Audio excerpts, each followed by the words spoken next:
século. Bom, minha crise de identidade, instabilidade emocional, não sabia meu valor e não tinha Deus como pai. Então eu procurava no mundo tudo que me suprisse essa paternidade, né, que eu não tinha, não conhecia, não sabia que Deus era pai, né? Para mim Deus era só um símbolo, algo assim, mas que eu nem tinha fé que se eu procurasse ele poderia fazer alguma coisa. Embora ele sempre esteve comigo, né? E eu bebia, né? Eu não era alcoólatra, mas eu tinha um amor pela bebida. A bebida, ela era algo assim, ela era um adorno, ela era um remédio, ela era uma fuga e ela era legal. Eu gostava de beber. Além de eu estar na moda, né? Além de eu me adaptar aos grupos e ser bem aceita e ser bem validada, porque eu ficava muito engraçada, eu ficava muito pirada e as pessoas riam muito. Só que depois vinha o constrangimento, a vergonha, porque aí eu tinha atitudes que não eram legais, falava coisas que não eram bacanas, magoei pessoas nesse tempo. Pior do que a ressaca física era a ressaca moral que eu sentia. Eu sentia tristeza, arrependimento. Eu sabia que as pessoas estavam se divertindo comigo, mas eu sabia que muitas vezes eu estava sendo ridicularizada. Eu entendi que eu tinha valor e eu precisava conhecer a minha identidade. Então eu parei com tudo, eu não me negava, não bebia mais, só que eu tinha muita vontade. Então, quando eu já estava convertida, já estava participando de células, já conhecia Jesus, já conhecia a palavra, eu acabei bebendo de novo. Põe Deus à prova, confrontei ele sobre algumas questões que não se resolviam, e aí eu bebi. Daí eu bebi muito, mais do que da minha vida inteira sem ter convertido, eu não bebi como eu bebi aquele dia. Quando eu me vi de novo alterada pelo álcool e depois toda quebrada pelo que o álcool produz no nosso organismo e de novo com aquela ressaca moral das coisas que eu falei, principalmente das coisas que eu falei para Deus, né? Eu me senti muito mal. Eu passei uma semana muito ruim. Eu andava na rua com medo de Deus jogar um raio na minha cabeça. Porque eu me senti envergonhada, como se eu tivesse traído ele, sabe? Eu passei uma semana horrível. Tão ruim, mas tão ruim, um arrependimento tão forte, que ali eu me posicionei e nunca mais coloquei bebida na minha boca. E daquele dia em diante, eu não suporto o cheiro de bebida. E ali ele finalmente me mostrou, né? Que quando eu estava no mundo, eu não tinha discernimento, né? E aí depois, né, de convertida, de conhecer a palavra, de estar na presença, eu passar por isso foi diferente. Então eu sabia o que eu estava fazendo, ali eu sabia o que eu estava fazendo, o erro que eu tinha cometido. E foi ali que Deus me convenceu. Você está errada. Então, hoje eu sei quem eu sou, eu sei o meu valor, eu conheci minha identidade. E eu tenho um pai. Eu sei que eu estou debaixo da graça dele, da misericórdia dele, da vontade dele. Eu estou no centro da vontade dele, fazendo e vivendo o propósito que ele tem para minha vida. Eu falo assim que hoje, o meu propósito hoje é cuidar de mulheres que tiveram a identidade ferida, como eu também tive lá na adolescência. Sou líder de célula na Rede Mulher e líder de curso na Universidade da Família. Hoje eu sou uma pessoa transformada por Deus.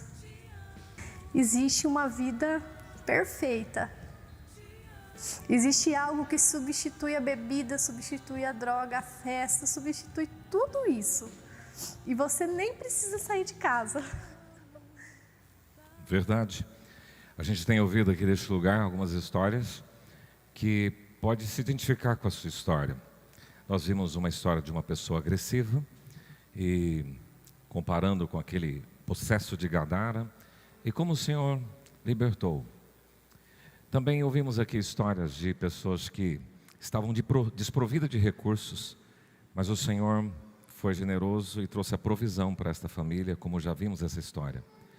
Ouvimos também na semana passada uma história de alguém que estava num veredito de morte e o Senhor trouxe vida, trouxe restauração. Hoje nós vamos ver uma história que trata de uma pessoa, de gente que precisa de libertação, seja em qualquer área.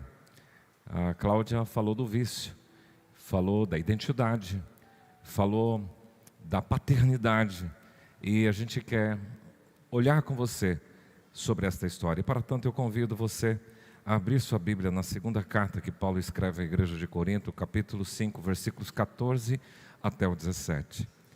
O texto bíblico de 2 Coríntios, lá no Novo Testamento, capítulo 5, versículo 14 a 17, diz o seguinte: pois o amor de Cristo nos constrange, julgando nós isto, um morreu por todos, logo todos morreram. E ele morreu por todos, para que os que vivem não vivam mais para si mesmo, mas para aquele que por eles morreu e ressuscitou. Assim que nós daqui por diante a ninguém conhecemos segundo a carne, e se antes conhecemos Cristo segundo a carne, já agora não conhecemos deste modo. E assim, podemos ler juntos esse texto? E assim, se alguém está em Cristo, é nova criatura. As coisas antigas já passaram, eis que se fizeram novas. Só os homens lendo, vamos lá? E assim, se alguém está em Cristo, as coisas antigas já passaram, eis que se fizeram novas. Só as mulheres? E assim,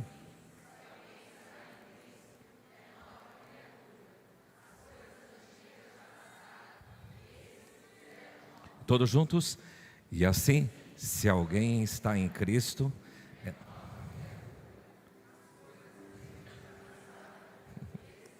E o que aconteceu com vocês? Vamos lá. Peguei, vamos lá.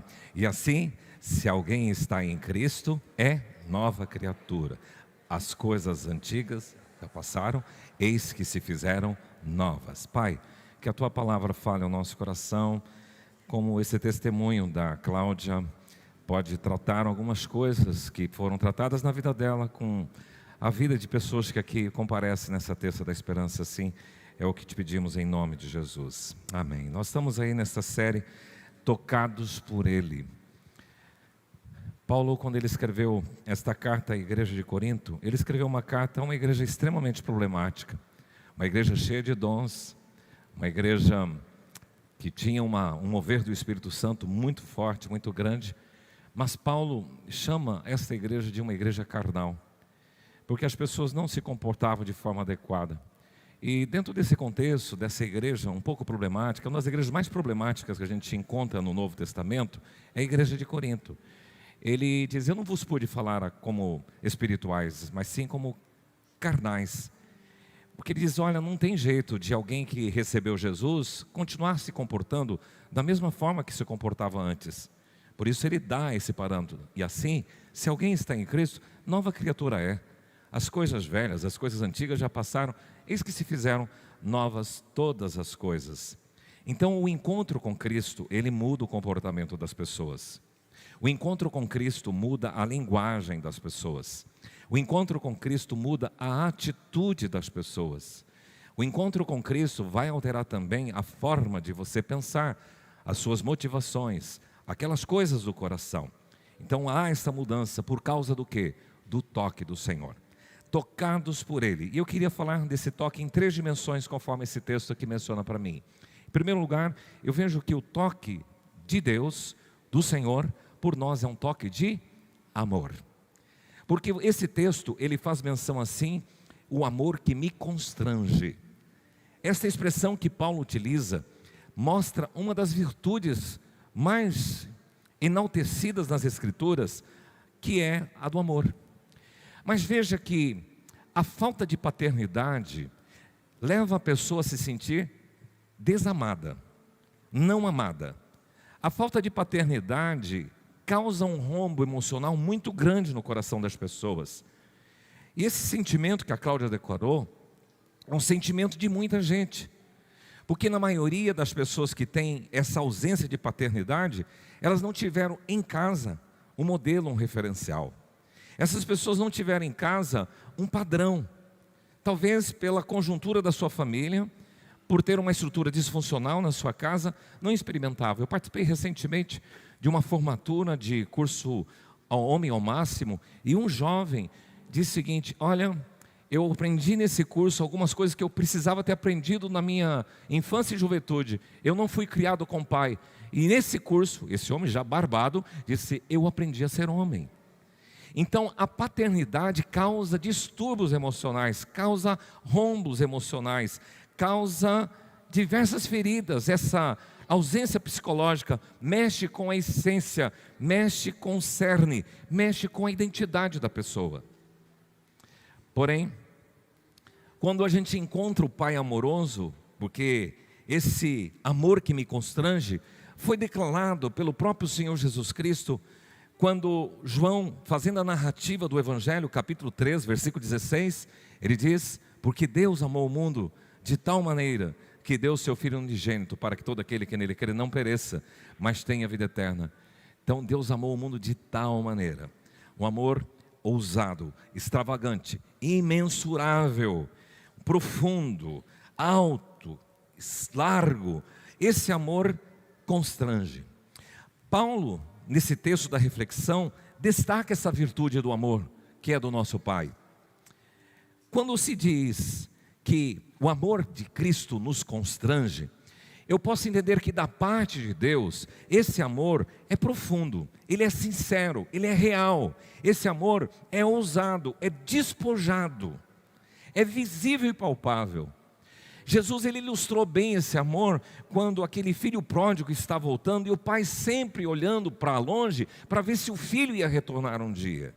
E quando ele vê a silhueta bem longe, o pai, sem pudor, ele sai correndo, porque não era comum um homem com os vestidos da época sair correndo, era vergonhoso, mas ele extrapola os limites por causa desse amor extravagante para encontrar o seu filho. E: pai, já não sou digno de ser chamado seu filho, trata-me como um dos empregados da sua casa. Mas o pai, ele disse: traga sandália para esse menino, traga uma roupa nova, traga anel no dedo. E esse meu filho estava morto e reviveu. Isso é amor, esse amor extravagante. Agora, se da parte de Deus esse amor é tão grande, da parte do homem esse amor é tão imerecido. Você não merece, eu não mereço esse amor. Esse amor é tão desprezado por muitas pessoas. Esse amor de Deus é tão rejeitado e tão desconsiderado, porque às vezes as pessoas olham para uma cruz com um rosto ali ferido de sangue e ficam com dó daquela cena, mas aquele amor, o gesto, não promove mudança no coração e na vida das pessoas. E Paulo, tendo a compreensão desse profundo amor de Deus, ele diz: o amor de Cristo me constrange. É como se alguém fosse fazer um favor para você e você se sentindo imerecedor e falar: não, eu não mereço isso. A palavra que Paulo utiliza é essa: esse amor me deixou numa saia justa, esse amor do Senhor me deixou num aperto, me deixou num estreito, me deixou pressionado, me deixou sem jeito, sem saída diante desse amor. Ele me constrange. Esse amor do Senhor é tão extravagante, tão profundo, tão intenso, que eu não tenho como dizer não a esse amor. Quando você entende, quando você aceita, quando você experimenta esse amor, você terá a convicção de que nada te poderá separar desse amor. Por isso que Paulo também, ele diz: eu estou bem certo de que nem morte, nem vida, nem coisas do presente, nem coisas do porvir, nem altura, nem profundidade, nem qualquer outra criatura poderá nos separar do amor de Deus que está em Cristo Jesus. Esse é o amor tão profundo, que operando na minha vida, esse toque de amor vai promover um reatar da minha relação com o Pai. Estávamos de mal com o Pai por causa dos nossos pecados, mas quando Cristo veio, Ele fez as pazes e me possibilitou a você a ser tocado pelo amor dele e retornar para o Pai. Mas a segunda coisa que eu vejo nesse texto, tocados por ele, eu penso que esse toque é um toque que direciona você. Eu diria que é um toque direcionador. Porque no texto bíblico você vai encontrar que você não vai viver mais para si mesmo, mas para aquele que te amou, que morreu e ressuscitou por você. É isso que está no versículo 15. Quer dizer que a morte de Cristo te oportuniza uma nova direção, uma nova rota estabelecida por você. Talvez você estava caminhando na sua vida comum e seguindo os seus próprios impulsos, seguindo suas próprias vontades, paixões, e agora, no encontro com o Senhor Jesus Cristo, você vai reverter e Ele vai mudar a sua rota. Por isso que eu diria que esse toque de Jesus na vida das pessoas é um toque que redireciona, é um toque que muda a sua rota. Por isso que Ele diz, não viva mais para si mesmo. A maioria das pessoas vive para si mesmo. Viver para si mesmo é viver sem Deus, é viver de forma vazia. E como Cláudia disse, que procurava a paternidade porque sentia falta desse amor, e procurou isso no mundo, procurou isso na bebida, procurou isso no adorno, no remédio, na fuga, na graça, na piração. A pessoa que vive para si mesma, ela é entregue assim. E o que ela colhe? Quando a pessoa vive para si mesma, ela colhe vazio existencial, ela colhe rombo emocional, ela colhe, como você testemunhou, Cláudia, vergonha. A pessoa colhe o constrangimento na frente das pessoas por ter feito coisas tão indelicadas.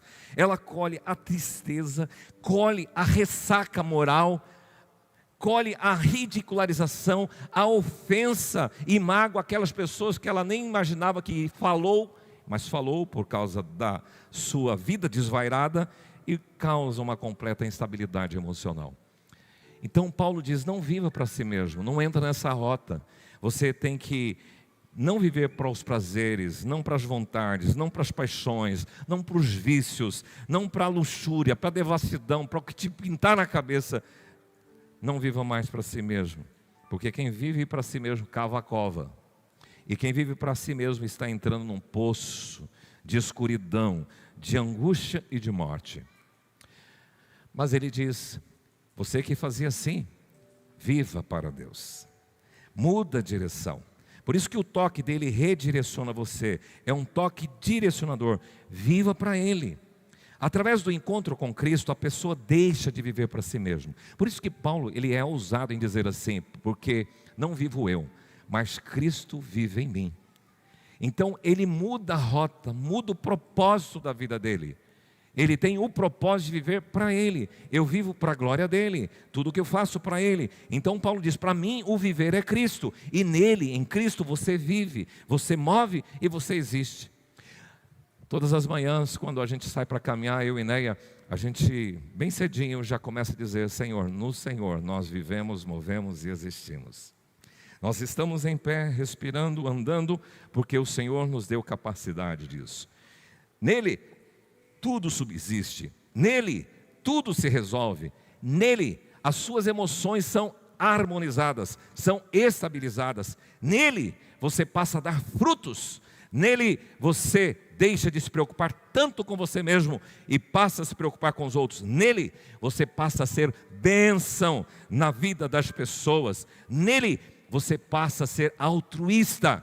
Nele, você começa a estampar em você as boas obras, as quais Deus preparou lá no passado para que você andasse nessas boas obras. Nele, isto é redirecionar a sua vida. Nele, os valores, nele as virtudes são buscadas por você. Não mais as paixões, os impulsos, a vida desvairada, louca, mas a vida centrada nele. Tocados por Ele. Viver para Cristo é subjugar a sua vontade à vontade dEle. Quando Cristo estava perto do seu sacrifício, Ele foi ao Getsemane. E lá Ele fez uma oração, estava em profunda angústia. E que Ele pediu para o Pai? Essa oração o Pai não respondeu. Sabia que o Pai não respondeu a oração desse filho? Pai, se possível, diz Ele, afasta de mim este cálice. Mas a segunda parte dessa oração que ele diz, não seja como eu quero, e sim como tu queres. O que ele está dizendo? Não a minha vontade, mas a sua vontade. E você já tem declarado nas Escrituras que a vontade de Deus, ela é boa, agradável e perfeita vontade. Então, meu amigo, ser tocado por Ele e receber um toque de amor que restabelece a sua relação com o Pai amoroso. Ser tocado por Ele redireciona a sua vida, que traz um propósito, uma nova direção. Mas por fim, o toque dele é um toque transformador. E eu diria que o toque dele te oportuniza uma nova identidade. Olha, 3 coisas que o toque dele faz: te dá uma chance de uma nova relação, te dá um novo propósito e agora te dá uma nova identidade. E assim, vamos ler aquele texto que vocês conseguiram decorar? 2 Coríntios 5,17. E assim, se alguém está em Cristo, é nova criatura. As coisas antigas já passaram, eis que se fizeram novas. O que ele está dizendo é que em Cristo é uma coisa, sem Cristo é outra coisa. Agora, não está aqui o que é sem Cristo, mas quando você vê um texto de Efésios, olha o que diz ali: naquele tempo, quando vocês estavam sem Cristo, separados da comunidade de Israel, estranhos às alianças da promessa, não tendo esperança e sem Deus no mundo. Eu interpreto nesse versículo que uma pessoa que ainda não tem um posicionamento espiritual, é uma pessoa sem Cristo, é uma pessoa sem família, é uma pessoa sem aliança, consequentemente sem promessas, sem esperança e sem Deus no mundo. É um desvairado mesmo, é um indivíduo solto, é um indivíduo que é orfanado e vive sozinho, vive sem futuro, sem eternidade, é um Zé Ninguém, literalmente, existe, mas não vive, e não experimenta a vida plena, abundante, que só Jesus pode dar. Então ele diz: se você está em Cristo, você não é mais um sem João Ninguém. Você não é um sem esperança. Você não é sem aliança. Você não é sem promessa. Você não é um sem futuro. Mas em Cristo, você tem uma nova identidade, porque o toque transformador dele te transformou numa nova criatura. Você foi recriado em Cristo Jesus. É aquela entrevista que te qualifica uma nova cidadania.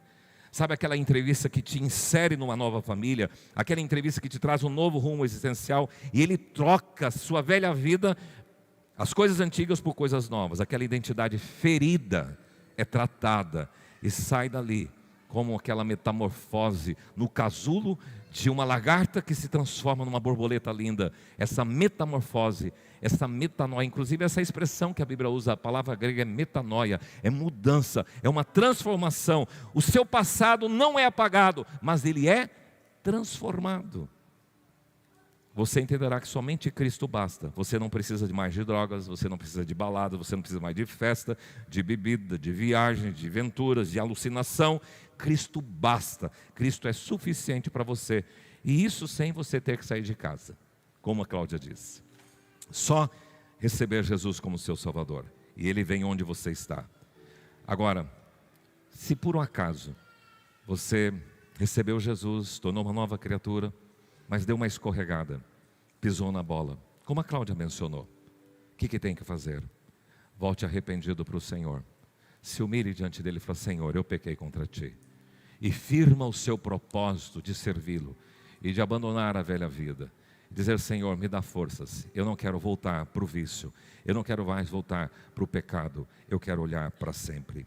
Por isso, ser tocado por Ele, eu queria perguntar a você: você que aqui está nesta noite, precisa desse toque de amor que restaura a sua identidade como filho de Deus? Você que aqui está nesta noite, sente falta desta paternidade, talvez porque você não teve referencial paterno, mas esse Deus, o Pai amoroso que te acolhe. Você que aqui está nesta noite, você quer restaurar o seu propósito, você quer restaurar o seu desejo de servir. Você que aqui está nesta noite, quer restaurar a sua identidade. Eu quero convidar todos a se colocarem em pé. Essa canção diz: o impressionante e ousado amor de Deus. Peça para o Senhor te tocar por esse amor profundo, esse amor intenso.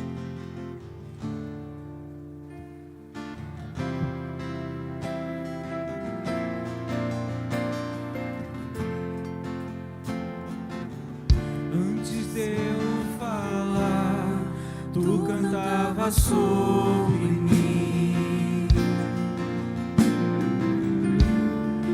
Tu tens sido tão, tão bom pra mim. Antes de eu respirar, sopraste tua vida em mim.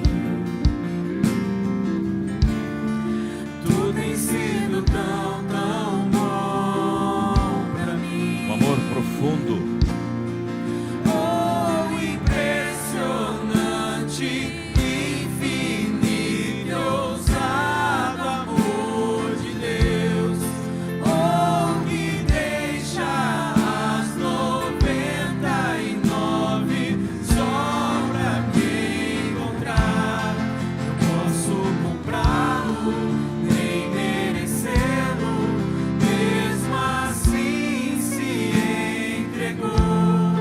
Oh, impressionante, infinito e ousado amor de Deus.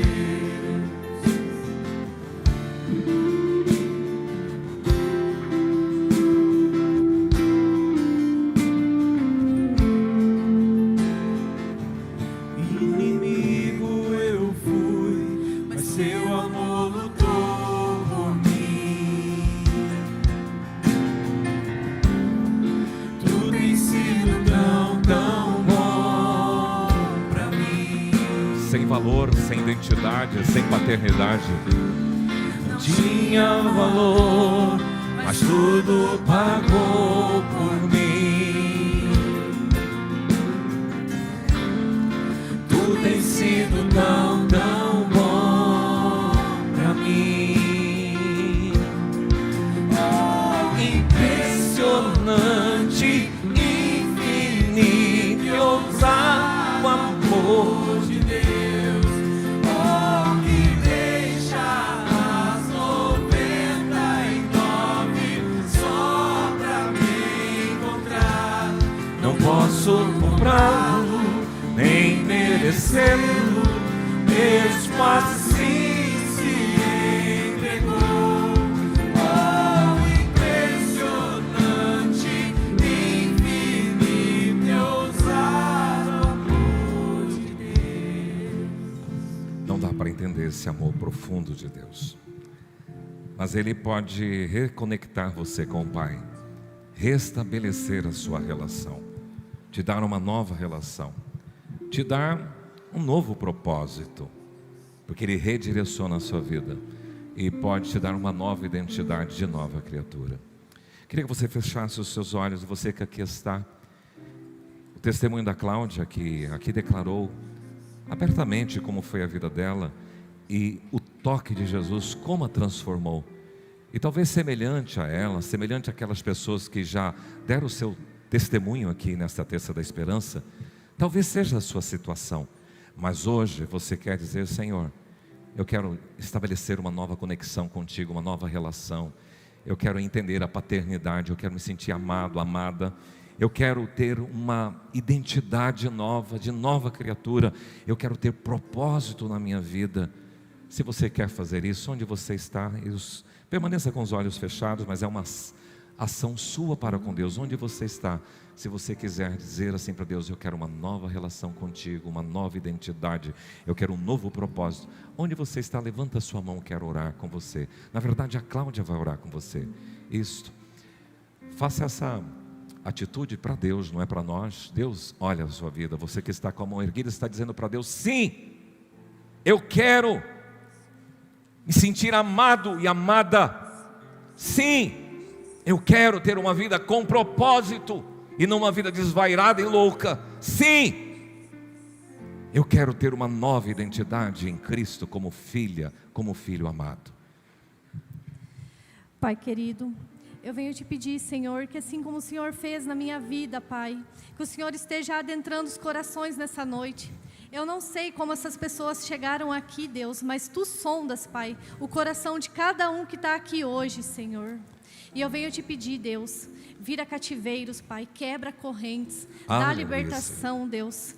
Restaura, Pai, corações, restaura identidades, Pai. Se mostra o Pai que Tu és nessa noite, Senhor. Desce com a Tua glória e misericórdia nesse local, Deus.